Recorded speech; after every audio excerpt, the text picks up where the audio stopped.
Eu tenho um problema sério, minha capinha, eu não tenho foco, a minha capinha tem vários brilhinhos, e ao invés de olhar pra lente, eu fico olhando pros glitter, mas tudo bem.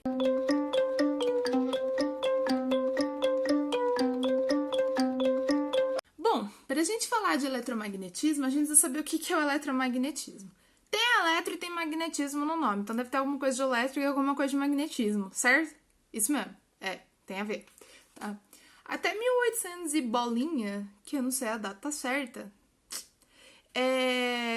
os físicos olhavam os fenômenos magnéticos e elétricos de maneira separada. Então, para eles, a eletricidade era uma coisa e imã, né, magnetismo, era outra coisa. Tá, as duas coisas para o mesmo lado, beleza? Só que não é bem assim, tá? O eletromagnetismo, ele surge quando as duas coisas são fundidas, o magnetismo e a eletricidade. A gente tem a presença do campo eletromagnético, tá? Então, o que é o campo eletromagnético? É o campo que tem a presença do campo magnético e do elétrico junto. O campo elétrico, só para elucidar, tá? Da mesma forma que o campo magnético é a região onde o ímã consegue exercer a... Parece que eu tô summonando uma magia aqui, né?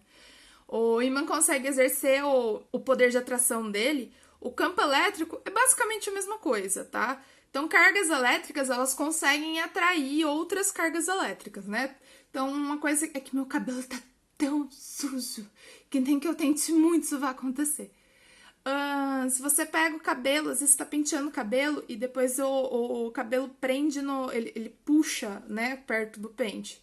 Isso é por conta do atrito. Você tem a eletrização por atrito, transferência de cargas elétricas, e aí cada carga elétrica ela faz um campo elétrico, então ela atrai as outras dentro da influência desse campo elétrico dela.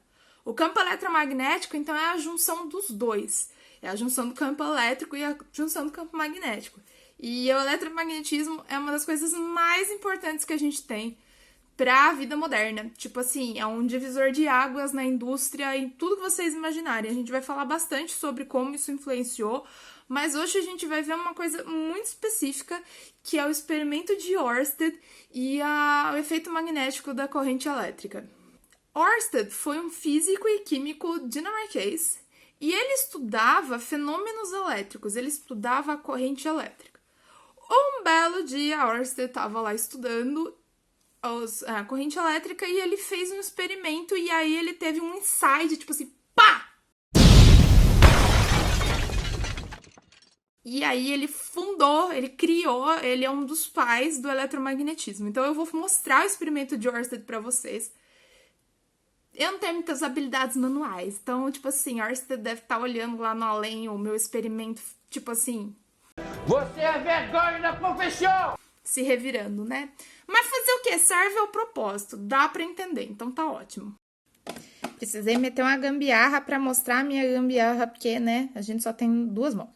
Bom, então vamos lá, eu tenho o fio, a bússola, e aí eu ligo uma fonte de energia. 1, 2, 3 e... Tcharam! A hora que você passa, né, eu liguei aqui, então tá passando uma corrente elétrica. Tira. Coloca. Toda vez que passa uma corrente elétrica, a agulha da bússola se mexe. Então, qual que foi a conclusão do Ørsted? Bom, se tem corrente elétrica passando, a bússola se mexe. E a bússola só se mexe quando eu ponho corrente elétrica, é porque a corrente elétrica tem efeito de um ímã. Quase ao mesmo tempo de Ørsted, Ampère também estudava corrente elétrica. Sim, o Ampère é da corrente elétrica do Ampère. Você já viu, né? Corrente elétrica, a unidade de medida é o Ampère. O Ampère também estudava corrente elétrica e ele estava chegando nos resultados bem parecidos com o Ørsted. Só que o Ampère, ele postulou uma lei, que é a lei de Ampère. Eu não vou entrar em termos matemáticos nela, mas o que ela diz, na verdade? Que o ímã, né, que vai ser gerado por aquele fio, ele depende da quantidade da tensão aplicada. Então, quanto maior for a tensão ali, maior vai ser a corrente elétrica que vai passar e mais força vai ter o ímã. E o sentido da corrente elétrica depende da polaridade da fonte. Então, por exemplo, a pilha, que a minha eu colei. Então, a pilha, né, ela tem o lado norte, o polo norte, o positivo, e o sul igual é o... Nossa, tem uma cola aqui. Igual é o ímã, né? Duração e patrocínio. E aí, o fluxo da corrente elétrica, ele vai depender da maneira com a qual eu coloco a pilha, no caso de uma pilha, tá? A descoberta do Ørsted, ela faz muito sentido se você parar pra pensar o seguinte. Lembra quando eu expliquei o que era o ímã no outro vídeo? Então, o que o ímã tem de diferente? Os elétrons dele estão com os spins todos organizados girando para o mesmo lado, né? Então, não são elétrons que estão perdidos ali, totalmente jogados, virando cada um para um lado. No ímã, né, o spin é todo organizadinho. Só que o que é a corrente elétrica? A corrente elétrica, ela é o fluxo ordenado dos elétrons dentro de um fio, tá? Então, quando a corrente elétrica tá passando, os elétrons não estão tudo lá muito louco se batendo. Eles estão ordenadinho passando, tá? E aí, o que acontece? Se no ímã a gente tem os elétrons ordenados e na corrente elétrica a gente também tem os elétrons ordenados, faz muito sentido você ter a presença de um campo magnético quando passa a corrente elétrica. Isso foi fundamental para uma série de coisas, tá? Um monte de tecnologia que foi desenvolvida.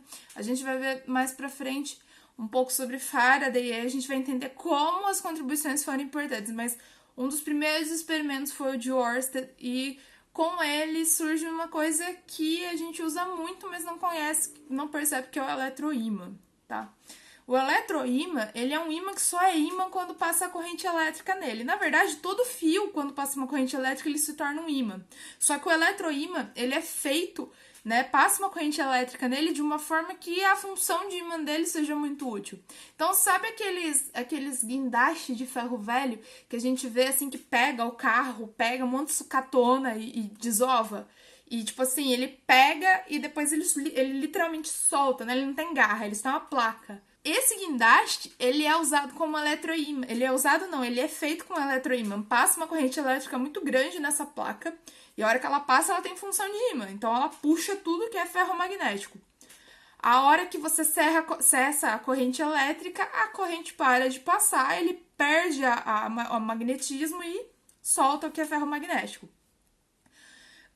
Existem outros tipos, né? Tem trava de eletroímã, tá? Então, tem trava de portão, que ela, enquanto ela tá, né, tá travada, tá passando uma corrente elétrica ali, ela prende pelo ímã. Aí, a hora que você desbloqueia, a corrente elétrica para de passar, ela perde a função de ímã, ela solta e abre o portão. Eletroímã é uma coisa que é muito usada. Tem geladeira, tem máquina de lavar, uma série de produtos. Mas o mais importante de tudo é Ørsted ter entendido, ter visto que os fenômenos magnéticos, eles não são separados dos elétricos. Eles ocorrem juntos, ok? Espero que vocês tenham entendido. Se ficar alguma dúvida, deixa aí nos comentários, tá bom? E até!